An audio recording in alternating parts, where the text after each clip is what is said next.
Buenas, nosotros somos un grupo de estudiantes de la Universidad Fermín Toro, estamos cursando la materia de Portatierra y hoy venimos a explicarle un poco sobre lo que es riesgo eléctrico, ruido eléctrico y sistema de potencia. Como una pequeña introducción al material, podemos decir que la evolución de la industria eléctrica ha traído consigo grandes satisfacciones al ser humano, que como tal ha sabido aprovechar esta forma de energía en múltiples utilidades. Estos grandes avances son fruto del esfuerzo y vida de muchas personas, desde científicos, ingenieros, técnicos y hasta el usuario común y corriente que ha aprendido su mejor uso. La seguridad de una instalación eléctrica, desde los criterios de diseño hasta su puesta en utilización, es materia fundamental para evitar accidentes.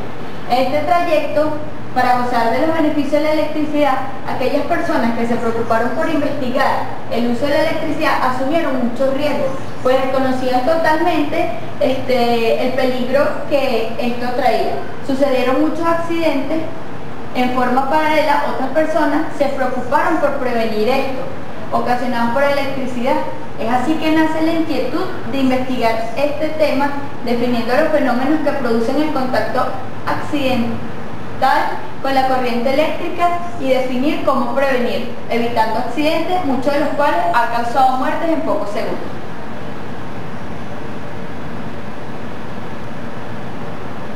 Efectos de la corriente. Las consecuencias del paso de la corriente por el cuerpo pueden ocasionar desde lesiones físicas secundarias como golpes, caídas, etc., hasta la muerte por fibrilación ventricular. Una persona se le electriza cuando la corriente eléctrica circula por su cuerpo, es decir, cuando la persona forma parte del circuito eléctrico, pudiendo al menos distinguir dos puntos de contacto, uno de entrada y uno de salida de la corriente. La electrocución se produce cuando dicha persona fallece debido al paso de corriente por todo su cuerpo. Los factores fisiopatológicos. La fibrilación ventricular consiste en el movimiento anárquico del corazón, el cual deja de enviar sangre a los distintos órganos y aunque esté en movimiento no sigue su ritmo normal de funcionamiento. Otro factor puede ser tetanización, que entendemos que es el movimiento incontrolado de los músculos como consecuencia del paso de energía eléctrica. La asfixia se produce cuando el paso de corriente afecta el centro nervioso que regula la función respiratoria, ocasionando un paro cardíaco. Otros factores fisiopatológicos pueden ser las contracciones musculares, aumento de presión sanguínea, dificultad de respiración y parada temporal del corazón.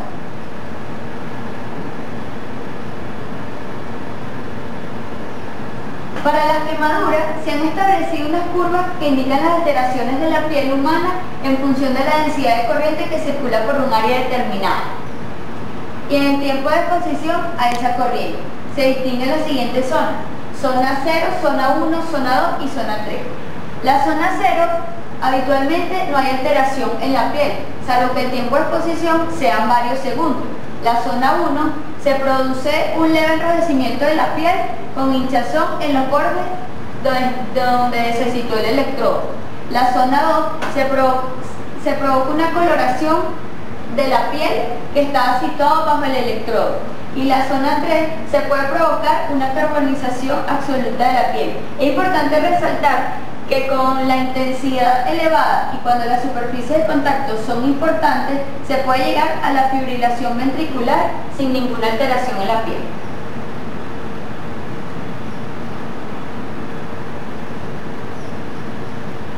Principales factores que influyen en el efecto eléctrico. Intensidad de la corriente, umbral de percepción.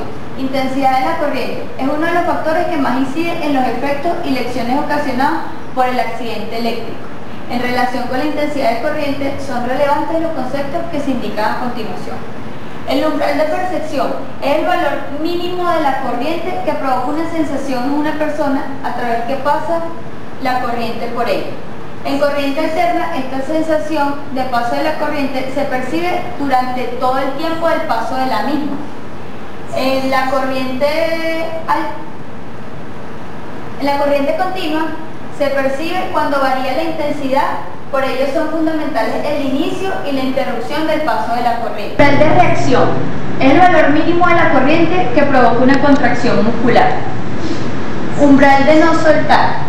Se dice este umbral que cuando una persona tiene sujeto unos electrodos es el valor máximo de la corriente que permite a esa persona no soltar.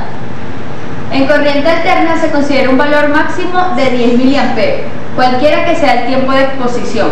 Y en corriente continua es difícil establecer el umbral de no soltar, ya que solo el comienzo y la interrupción del paso de la corriente provoca el dolor y las contracciones musculares.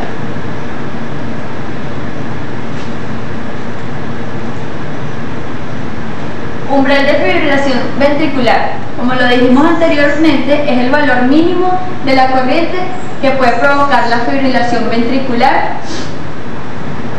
En corriente alterna, el umbral de fibrilación decrece considerablemente si la duración del paso de la corriente se prolonga más allá del ciclo cardíaco. Impedancia del cuerpo humano. Su importancia es el resultado del accidente, depende de las siguientes circunstancias: de la tensión, de la frecuencia, de la duración del paso de corriente, de la temperatura y de otros aspectos. Las diferentes partes del cuerpo humano, tales como la piel, los músculos, la sangre, presentan para la corriente eléctrica una impedancia compuesta por elementos resistivos y capacitivos. Durante el paso de la electricidad, en nuestro cuerpo se comporta una suma de 3 impedancias en serie, que son impedancia de la piel en la zona de entrada, impedancia interna del cuerpo e impedancia de la piel en la zona de salida. Otro punto a tratar es el ruido eléctrico, corrientes o tensiones interferentes en indeseados aparatos eléctricos o sistemas. Este en general, simplemente denominado ruido, tiene un importante efecto en cualquier sistema eléctrico que se utiliza para recoger, transmitir o elaborar o presentar información.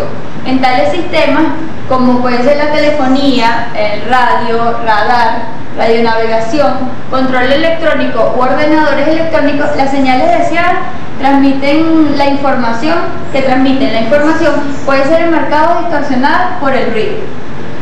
Este se puede originar externamente al aparato, en el cual aparece como estático atmosférico, o intermitente como el ruido térmico de una resistencia. Ok, continuando acá con la exposición acerca de lo que es el riesgo eléctrico, ruido eléctrico y sistema eléctrico de potencia. Bueno, una de las fuentes del ruido se pueden clasificar convenientemente en ruido fluctuante y no fluctuante. Esto significa que es un ruido, ¿verdad?, que no es constante, una señal que no es constante. Okay. El ruido fluctuante se define como aquel que no es predecible, a pesar de que pueda presentar ciertas regularidades estadísticas. Lo que le comenté, que no es la señal que genera, no es constante, porque tiembla la señal como tal. Okay. Uno de las fuentes de este ruido es el fluctuante de los circuitos de tubos electrónicos. El ruido térmico es la tensión fluctuante que aparece en los terminales de una resistencia o de cualquier componente con resistencia interna debido al movimiento caótico de los electrones excitados térmicamente en la resistencia. Otro tipo de fuentes de ruido es la de distribución, que es el resultado de las fluctuaciones de corriente en un electrodo correspondiente a una válvula de vacío de varios elementos, causados por la división irregular del flujo electrónico entre dos o más electrodos colectores. Bueno, esto es más que todo este tipo de ruido se presentaba en los transitores de flujo de vacío y todo eso. Okay. El ruido de parpadeo es el resultado de las fluctuaciones de baja frecuencia en las corrientes de una válvula de vacío, lo que le comenté anteriormente, causada en apariencia por cambios relativamente lentos en las condiciones de emisión en varios puntos de cátodo.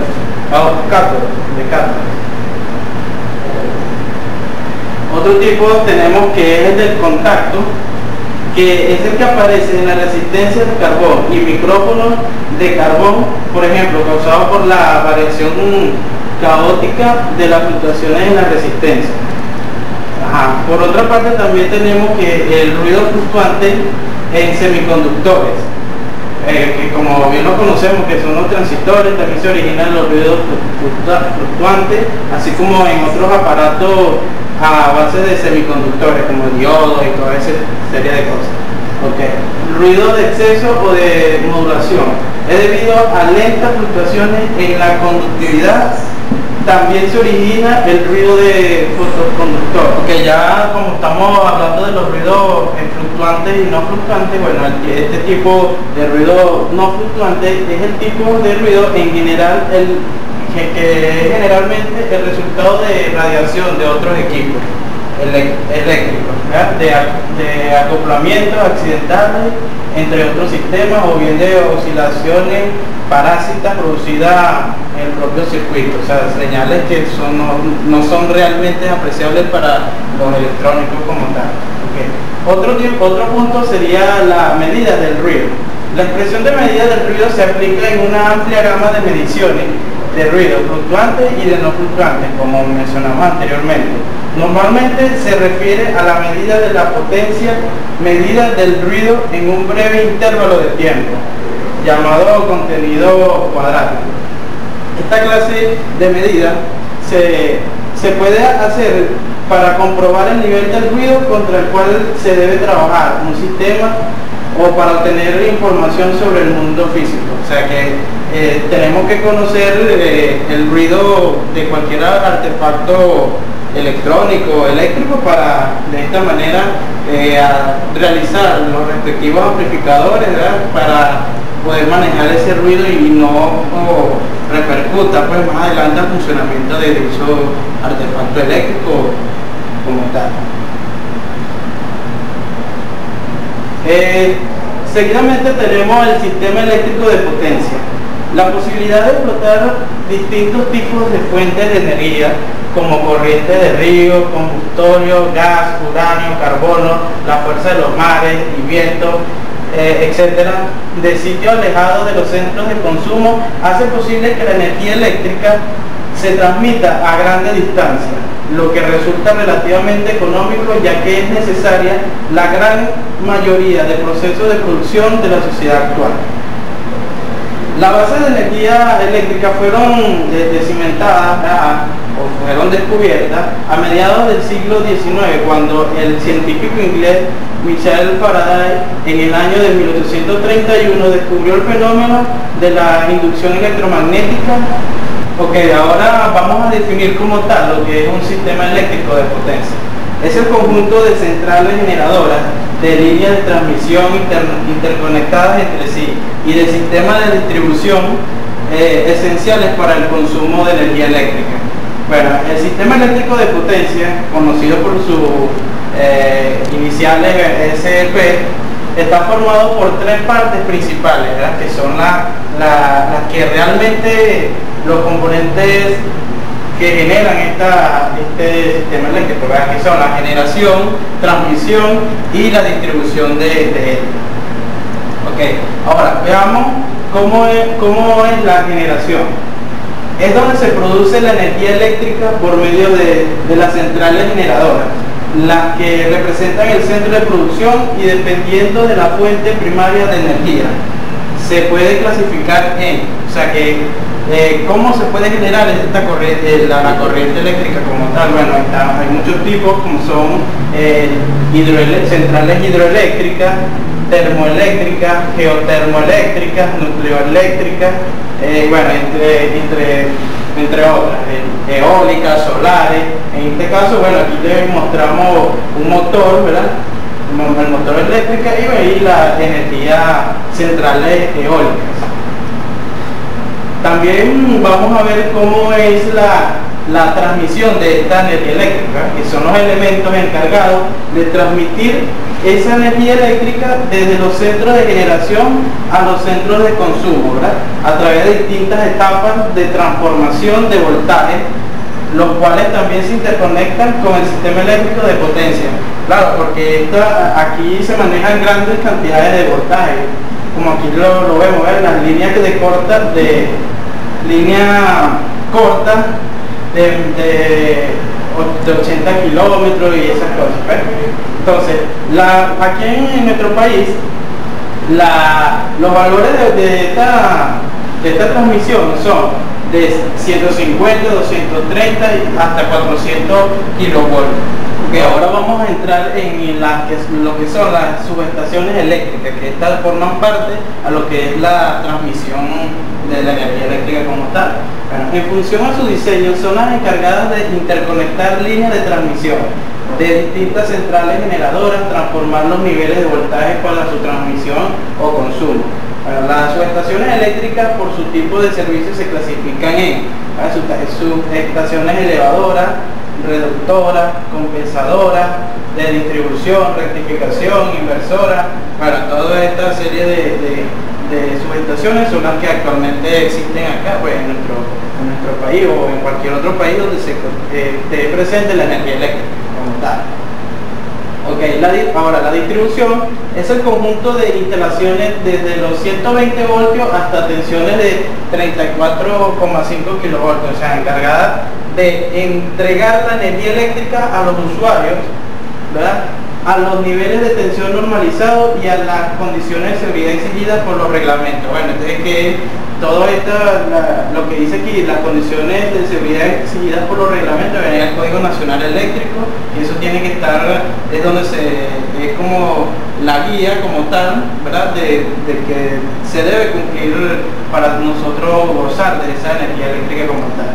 Bueno, el nivel de baja tensión, por lo menos, por lo general hay confusiones con las instalaciones internas o cableadas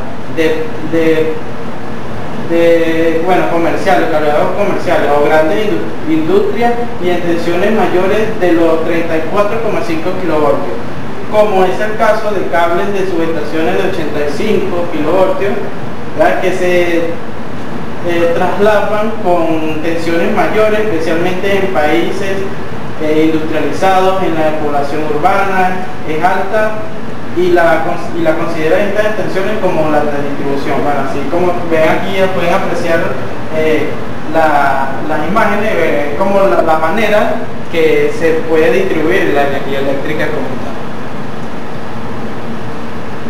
Ok, ahora, clasificación de los sistemas de distribución. Estos sistemas de distribución lo podemos clasificar en sistemas aéreos, sistemas subterráneos, los sistemas mixtos.